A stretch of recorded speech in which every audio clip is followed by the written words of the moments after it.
Hello everyone, welcome to our channel. Today we start a new topic, that is calorimetry principle. So let's start. Calorimetry principle basically energy conservation के बारे में बताता है। For example हमने एक system consider कर लिया जिसके दो कंपार्टमेंट हैं 1 एंड 2। इस सिस्टम का जो वॉल है वो थर्मली इंसुलेटिंग है। कहने का मतलब है कि न तो बाहर से हीट अंदर आ सकती है और न ही अंदर से हीट बाहर जा सकती है। बाहर का मतलब सराउंडिंग में। और वो वाल जो सिस्टम के दोनों कंपार्टमेंट को डिवाइड करता है वो थर्मोलेटिंग है। तो हीट न तो एक कंपार्टमेंट से दूसरे कंपार्टमेंट में जा सकता है, न दूसरे कंपार्टमेंट से पहले कंपार्टमेंट में जा सकता है, और न ही हीट बाहर जा सकता है। बाहर मतलब न सराउंडिंग में भी नहीं जा सकता है। इसलिए डी क्यू इक्वल टू 0 होगा। अब हमने सिस्टम के एक कंपार्टमेंट का टेम्परेचर T1 और हीट कैपेसिटी C1 लिया है, और दूसरे कंपार्टमेंट का टेम्परेचर T2 और हीट कैपेसिटी C2 है लिया है। अब जब कंपार्टमेंट के टेम्परेचर में डिफरेंस है तो एक कंपार्टमेंट से दूसरे कंपार्टमेंट में फ्लो होगा। जब हम डिवाइडर जो इन दोनों कंपार्टमेंट को अलग करता है रिमूव कर देंगे तो अब बात आती है, हीट फर्स्ट कंपार्टमेंट से दूसरे कंपार्टमेंट में फ्लो होगा या फिर दूसरे कंपार्टमेंट से पहले वाले कंपार्टमेंट में। तो आप इस बात को जान लीजिए कि हीट हमेशा हायर टेम्परेचर से लोअर टेम्परेचर की ओर फ्लो होता है। तो मान लेते हैं T1 ग्रेटर दैन T2 है, तो हीट फर्स्ट कंपार्टमेंट से दूसरे कंपार्टमेंट में फ्लो होगा। तो जितना हीट लॉस होगा फर्स्ट कंपार्टमेंट से उतना ही हीट गेन होगा सेकेंड कंपार्टमेंट में। तो हीट क्या होता है, बेसिकली जब एनर्जी फ़्लो होता है तो उसी को हीट बोलते हैं। अगर एनर्जी फ़्लो नहीं होगा तो उसको सिंपली एनर्जी ही बोलेंगे।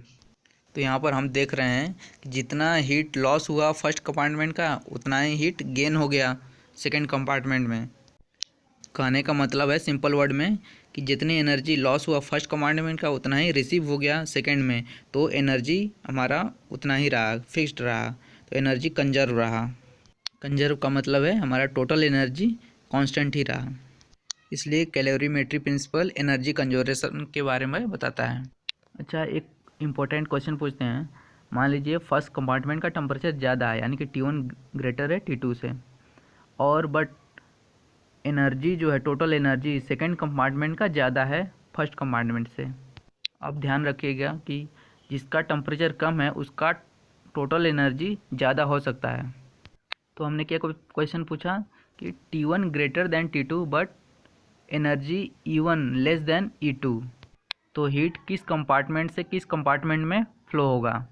तो बच्चे अब कंफ्यूज हो जाते हैं और सोचते हैं कि हायर एनर्जी से लोअर एनर्जी की ओर हीट फ्लो होगा। यानी कि बच्चे कहते हैं E2 यानी कि कंपार्टमेंट 2 का एनर्जी ज़्यादा है तो E2 से कंपार्टमेंट 2 से कंपार्टमेंट 1 में हीट फ्लो होगा, लेकिन ये गलत है। हीट हमेशा हायर टेम्परेचर से लोअर टेम्परेचर की ओर ही फ्लो होगा।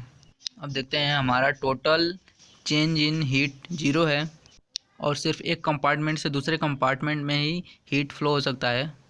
तो change in Q1 plus change in Q2 is equal to 0। अब हम हीट कैपेसिटी के टर्म में लिखते हैं Q को, तो C1 dt और Q2 को लिख देते हैं C2 dt। तो जैसे जैसे हीट फ्लो होगा उसी तरह दोनों कंपार्टमेंट का टेम्परेचर भी चेंज होगा। तो कंपार्टमेंट 1 का टेम्परेचर T1 से हम मान लेते हैं फाइनल टेम्परेचर TF पर चला जा रहा है, उसी तरह कंपार्टमेंट 2 का टेम्परेचर T2 से TF हो जा रहा है। इसलिए हम इंटीग्रेट कर दे रहे हैं पहले टर्म को T1 से TF और दूसरे टर्म को T2 से TF। TF है फाइनल टेम्परेचर। तो अब जब हीट कैपेसिटी C1 और C2 टेम्परेचर से इंडिपेंडेंट हो तो C1 और C2 इंटीग्रेशन के बाहर आ जाएगा और dt का इंटीग्रेशन कर देंगे, हमें फाइनल टेम्परेचर मिल जा रहा है C1 T1 plus C2 T2 upon C1 plus C2। अगर दोनों कंपार्टमेंट का हीट कैपेसिटी बराबर हो तो फाइनल टेम्परेचर हो जाएगा T1 plus T2 by 2।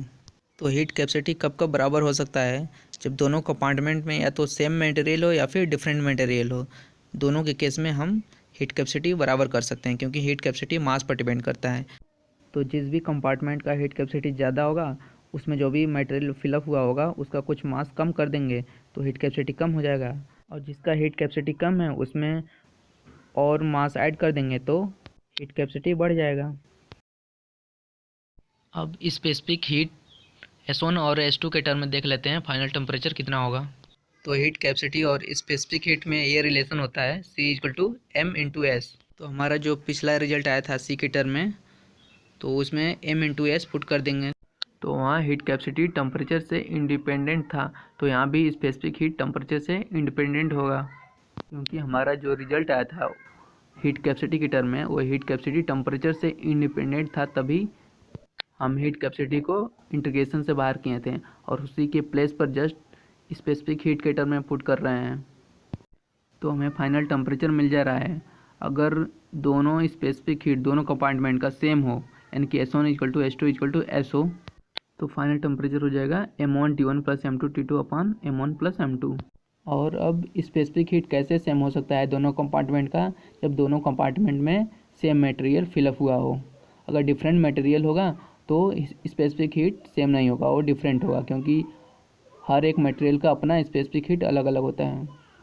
Specific heat मास से इंडिपेंडेंट होता है, इसलिए हम मास को कम या ज़्यादा करके दोनों कंपार्टमेंट का स्पेसिफिक हीट सेम नहीं कर सकते हैं।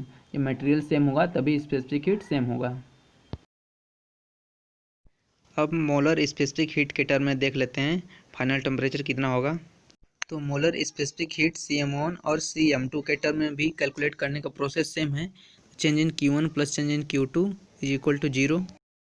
तो जब हीट फ्लो होगा दोनों कंपार्टमेंट के बीच, तो दोनों का कंपार्टमेंट का टेम्परेचर चेंज होगा।